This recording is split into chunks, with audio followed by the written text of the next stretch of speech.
الحمدللہ میرے پورے خاندان نے حج کر لیا، انشاءاللہ میرا بھی نمبر آ گیا، میں بھی حج پہ جاؤں گا۔ ماشاءاللہ۔ تم بھی چلو، تم کب جاؤ گے حج کرنے؟ پیسے ہو تبھی تو حج کرنے جاؤں۔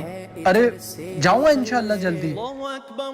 چلو اذان ہو رہی ہے، میں نماز پڑھنے جا رہا ہوں۔ بھائی جان، بھائی جان۔ ارے چپ رہا کر، ایک تو میرے پاس پیسے ہمیشہ کم پڑ جاتے ہیں، اس بار تو میں حج پر جا کر رہوں گا، چاہے مجھے کسی سے پیسے ادھاری کیوں نہ لینا پڑے۔ بھائی جان حج فرض ہے نا؟ فرض ہے تبھی تو جاؤں گا حج کرنے، وہاں جانے سے میرے سارے گناہ معاف ہو جائیں گے۔ اور نماز بھی فرض ہے نا؟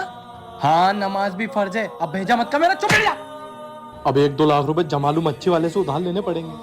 بھائی جان آپ کو حاجیوں کو دیکھ کر تو حج پہ جانے کی تمنا ہو رہی ہے، لیکن نمازیوں کو دیکھ کر نماز پڑھنے کی تمنا کیوں نہیں ہوتی؟ جبکہ نماز اور حج دونوں فرض ہے، اور نماز کے لیے تو کوئی خرچہ بھی نہیں ہوتا۔ اللہ ہم سب کو 5 وقت کا نمازی بنائے۔ نمازی